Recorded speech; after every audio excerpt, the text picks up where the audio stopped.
What do you think happens when you die? Ooh. We're talking about what happens when I die spiritually, or what they do with my body afterwards. We can do both. Okay. Yeah, sure. So you want to do, what do you want, spiritually first? Spiritually, yeah. So, Happens, when we die. yeah, I'll read the Bible verse. I think this is actually one that's good to read the Bible verse. Yeah, because more first, direct. And then we'll John 3:36. John 3:36. For those of you curious, it says, "He that believeth on the Son hath the Son," referring to Jesus. "He that believeth on the Son hath everlasting life, and he that believeth not the Son shall not see life, but the wrath of God abideth on him." So, spiritually speaking, when we die, depending on whether or not you're saved or not, and of course this is coming from our Christian biblical perspective, Right. we believe that there is a literal place called heaven, and there is a literal place called hell. If you are saved, you are going to heaven. If you are not saved, you are going to hell. That is what happens to your soul when you die. Yeah. Soul. Body. Well, that one actually is the next some point coming up. Do you want to wait for that one? Yeah, let's wait. Okay, we might as well we'll talk wait. about that. Yeah, Yeah. we'll answer that one because that's Yeah. actually a good question. Yeah, actually. but biblically speaking, that is what happens when you die, depending on whether or not you are upstairs or downstairs. upstairs or downstairs, baby. All right. It says, talk about perhaps the time frame between when you Right. die and heaven. So Was this the one that we were like? It was hard to find a direct verse for no. Or that was the other one? This one's actually pretty Okay. straightforward. I'll bring that one up when it happens. Yeah. So the time frame between when you die and heaven, it's actually, as far as the Bible says, it's instantaneous. It says to be absent from the body is to be present with the Lord. Verse that pretty clearly states that is 2 Corinthians 5:8. "We are confident, I say, and willing rather to be absent from the body and to be present with the Lord." So I've always thought of it this way, that your last breath on earth is your first breath in heaven. That's the best way I can sort of iterate it so that it's clear, concise. You take your last breath here, and you breathe in heaven. Yeah, welcome to heaven. Welcome to heaven. Yeah. It's like, what took you so long? Hey, what's up? Here's your brochure. Here's your if we have the tree of life here, you know. Okay. She says, "Do you think you realize that you're dead?" Wait, where is that one? Right here. Okay. Oh, sorry. I was. Yeah. Yeah. Okay. Sorry. Good question. Great Yeah. question. Do you think you realize that you're dead? So, what do you think about this? You Biblically, yes. Pretty much every single verse in the Bible that goes over, and of course, the reason why we're saying this from a biblical perspective is because we're Christians. This is just what we believe. This was right? just, yeah, just our thought process on the matter. Just happened. Just happened that way. Yeah. When most people, I think, you realize that you are dead. I don't think there's no kind of like waiting period where just sort of like brain dead for a while. Like when you die, because think about this: if you're absent from the body, present with the Lord, you can't be present with the Lord if you're not present. You know, like wouldn't that be kind of weird if you're like, yeah, last breath on earth, first breath in heaven, but you don't know it? You know, it's like. That's true, actually. That made me rethink. Yeah, and then also we hear about people waiting for each other in heaven. You know, we hear about people who, like their ancestors, they're waiting for their living descendants to come to heaven. It's kind of hard to wait for them if you're not. You know what I mean? Like most of the things that happen in heaven require consciousness from our understanding. So it'd be kind of weird if you were like, you know, I guess just... Yeah. It's just sort of biblically, from what we can tell, that's what makes the most sense. I wasn't able to find a verse on it because I'm just bad at that. But we have a pretty. Which one? This was the one where it was a bit. Yeah. So this is pretty much telling the story of King David. King David, his son, his infant died, and his who was it?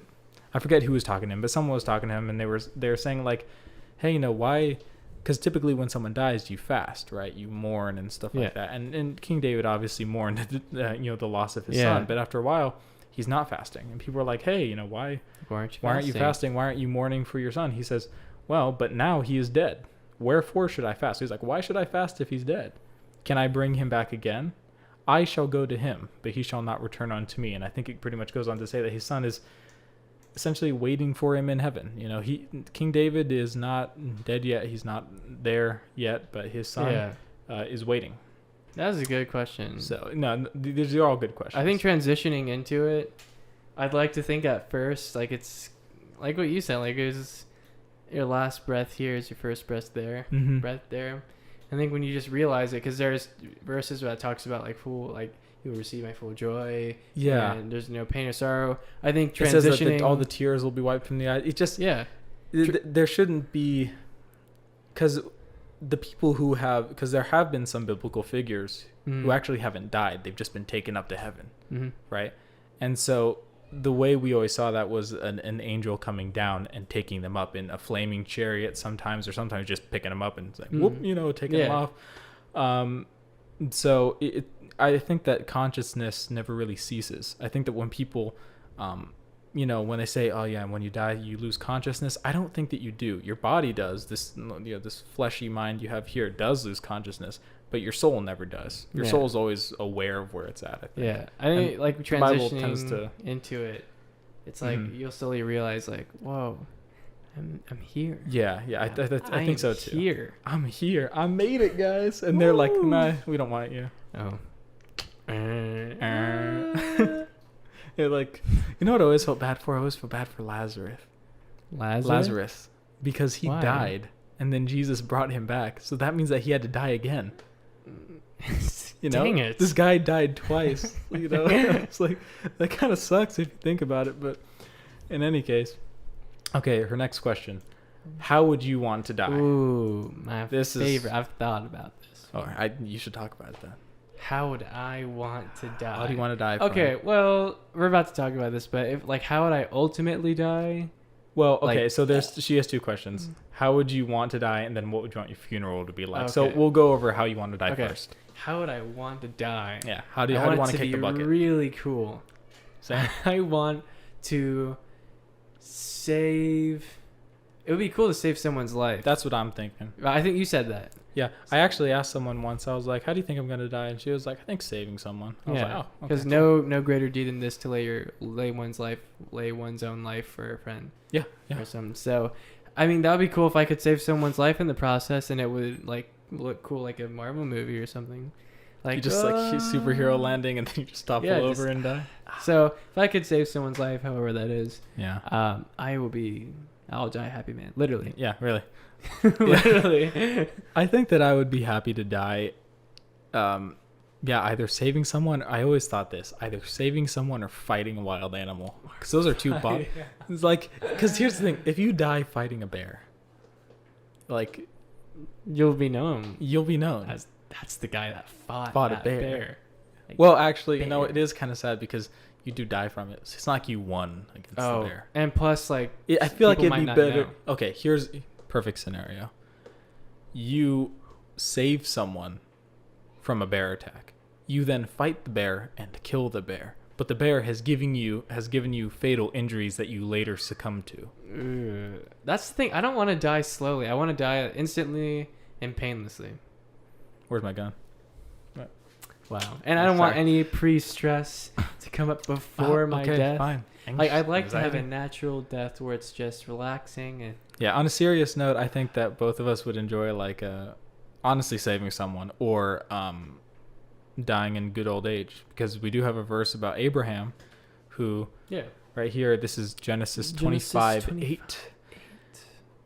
Dang. Then Abraham gave up the ghost, so he breathes his last breath, and died in good old age, an old man and full of years, and was gathered to his people. So he breathed his last breath and joined his ancestors in death. So, I mean, that was, and Abraham was very reverenced in the Bible. That was said to be a good way to go. Just give up the ghost, surrounded by family. That's, especially good old age. It's probably going to be hard to save someone if you've got a cane, I mean, the bear thing was cool too. I like the bear thing. We'll just kind of go out Revenant style. Yeah. Yeah, totally. If you haven't seen The Revenant, see that movie. All right. Okay, and then finally, I think Christian's going to have the most fun with this. Woo! My favorite. Sophie asks, what would you want your funeral to be like? I read this, and I immediately knew Christians would go kind of insane. So. Okay. Do you want to go first? Because mine's going to be pretty detailed. Sure. Yeah. So, my funeral... I have only one requirement. I want to be put in the ground. That's it. That's it. That's it. That's so. Okay. So I'm dead. Yeah, but don't you want to be cool? In life, I don't care about my dead body. Because think about this. You're not like... Jesus, Meyer. Okay. I don't know if you guys could hear that. She was screaming. Yeah, I don't know. Because I just remember my Uncle Muhammad, the way he died, they just put him in a... Wooden... They just put him in a really simple wooden box. They laid a white cloth over him. His family members washed his body, dug the hole, put him in the ground, and we visited him a few times. And I mean, it just seemed like a nice, pure way to die. Because, I don't know. Because either way, I know that you're, I think, being buried. But it says, this is Ecclesiastes 12:7. Then shall the dust return to the earth as it was, and the spirit shall return unto God who gave it. So, I just see it as something really simple. You're just giving yourself back to the earth where God made you. So, I don't know. Now it's time for you to just spit all over that. Go ahead. Look, I'm not dissing on your thing. I hope you have the funeral you've always also wanted. Your family has to pay for that. Okay, no, You but know what I'll secure my family. Don't worry about it. I'll pay for my own funeral. Oh, okay. Whoa. Here's how it's gonna go down, and she knows this. I've talked to her Sophie. about this. I think you said. I want my casket. First off. Oh, you want a casket? Okay. Or not casket. What's the difference between that and a regular? Something to put my body in. I don't really care. I just need like a 4x4. Yeah, something like that. A box, cardboard box. I don't really care. Put me in something like that, and I want or that, and just have like on the box like a detailed illustration from my birth to my death. Dang, like a freaking mosaic. Yeah, I want it to be super, super personal, and everyone can sign it.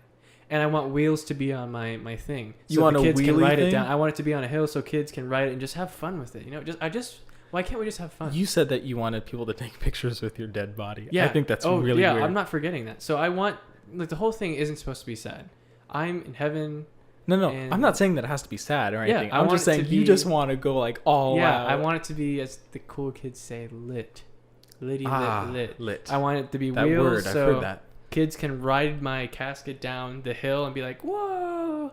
You're like, yeah, I get it. So they can take turns. If you die before me, can I do that? Yes. I want this to happen. I know, but like, can I like push the kids off and just like... Oh, yeah. Oh, totally. Oh, cool. You're an adult, so you can do whatever you want and That's not true. get consequences. I want that to happen. I want you guys to take pics with my body, like Weekend at Bernie. It's an 80s movie where a dead guy's at a house, and just search it up, Weekend at Bernie's. Yeah. And I want you guys to take pics, like make it really cool. Go all out, go all out in your Mustang Spirit. I want you to put me in a Chuck E. Cheese. You still want Mustang Spirit on your death? Yeah, Mustang Spirit. I want. What is it, Mr. Lloyd is going to give the eulogy? I want someone to put me in a Chuck E. Cheese ticket blaster. Oh yeah, with a child, at least one child. Wait, which child? Just random? Any child. Just take a child and put it in there. I want you to take a picture of it, and I want like tickets to go here. And we're like, yeah, and like. Well, I mean, that's one way to do it. And then afterwards, continue taking pics. Take me out, maybe prank a few people, be like, and then take pictures, put it in my casket, maybe share some on the gram, and then finally, the coolest way to go out, is to just, this kind of defeats it. I'd rather be sent out on the river and like Viking style. Yeah, be set on fire. See, but with fireworks. I always thought of doing that for one of my relatives. If they ever died, I would do the Viking funeral thing. Yeah, it's cool. But I always thought about, instead of burning their body, I would bury their body, but then I would put their possessions and stuff on the boat, and so they could kind of just their body would go and their possessions, they're gone now. That's actually that's a good one. I might reconsider. Yeah, because I always know my dad always said, "You'll burn me." He always said burn. Yeah, but not like that. He wanted to be burned like Star Wars style. And Jinkies. so and my mom's always like, "No, you're gonna be buried." He's like, "Let me have something," and so then let me have something. And this week I look forward to in marriage. But what you call it? And I was like, how can I remedy this? So I was like, I got an idea. Oh, just bury my dad. I get all of his like music and stuff. I'll save it on the hard drive. But I'll get all like the vinyl and stuff, and I'll just freaking set that thing ablaze. Yeah, I got a boner. I can do that, man. That's nice. See, we have similar visions. Yeah.